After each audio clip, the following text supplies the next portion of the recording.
Saudi Arabia kinakabahan sa magiging tapatan nila kontra sa Gilas Pilipinas. Sa qualification, papasok sa quarterfinals. Pero desidido nga itong Saudi Arabia na makaresback sa Gilas, kung saan tinatambakan lang nga sila sa mga past battle nila kalaban ng ating national team. At Calvin Oftana, questionable ang kanyang paglalaro sa mga remaining games sa Gilas matapos itong ma-injury kontra sa Iraq. Sinisiguro naman nga ni Coach Tim Cone na magkakaroon ng playing time si Jamie Malonzo sa mga susunod na laro ng ating national team. Mamayang hating gabi na nga ang inaabang ang knockout round ng Gilas Pilipinas kontra sa host country na Saudi Arabia. Kung sino man nga mananalo sa game na yon ay makakapag-book ng ticket papasok sa quarterfinals kalaban ng waiting na defending champion sa Asia Cup na Australia. Natapos nga ang group stage na merong 1-2 record ang ating national team, habang Saudi Arabia naman nga ay merong 2-1 record. Ang tanging team lang nga na nakatalo sa kanila ay ang China, kung saan hindi din naman nga nagkakalayo ang kanilang score. Hindi nga ito katulad ng Saudi Arabia na tinatambakan lang ng Gilas sa kanilang mga past battle. Ngayon nga ay mas lalong lumakas ang kanilang team, kaya naman asahan nga natin na mahihirapan dito ang Gilas Pilipinas. Pero ayon naman nga sa Spanish coach ng Saudi Arabia, ang magiging laban daw nila kontra sa Gilas ay hindi magiging madali, pero gagawin daw nila ang lahat para manalo lang sa game mamaya. Sinabi nga nito na ang Gilas daw ay isang top level na team sa kompetisyon na ito at marami daw silang magagaling na mga players. The next match is not easy, it's very difficult, but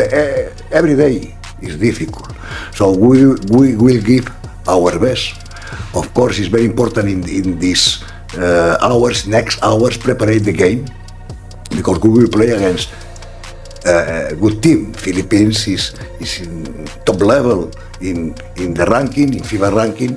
They are excellent players, but okay. We will think in them. Inaasahan nga na magiging full pack ang arena mamaya na puno ng mga Pinoy fans at mga Saudi fans. Kaya naman magiging magandang atmosphere nga matutunghayan ng mga players mamaya sa laban nila. Desidido nga itong Saudi Arabia na makaresback sa Gilas Pilipinas dahil sa mga nakaraang tapatan nga nila ay di hamak na mas dominante ang Gilas Pilipinas. Pero ngayon nga ibang-iba na ang Saudi Arabia dahil mas lumakas pa nga lalo ang kanilang kupunan. Questionable naman nga si Calvin Oftana sa magiging laban nila mamaya kontra sa Saudi Arabia matapos itong magkaroon ng ankle injury sa nakaraang laban nila kontra sa Iraq. Kitang-kita nga na hirap maglakad si Oftana after ng game. Dahil nga dito ay mukhang mabibigyan na nga ng playing time si Jamie Malonzo kung hindi makakalaro si Calvin Oftana mamaya. Sigaw nga ng mga fans sa social media na bigyan ng tsansa si Malonzo na maipakita ang kanyang skills at talent sa international stage. Marami nga ang agam-agam online na pinersonal daw ni Coach Tim Cone ang pag-alis ni Jamie Malonzo sa Ginebra para mag-sign ng kontrata sa Kyoto Hanares ng Japan B-League. Kaya naman bilang parusa nga ay hindi ito binigyan ng playing time ni Coach Tim. Pero abangan na lang nga natin mamaya kung magkakaroon na ba ng playing time si Jamie Malonzo kalaban ng host nation ng Saudi Arabia.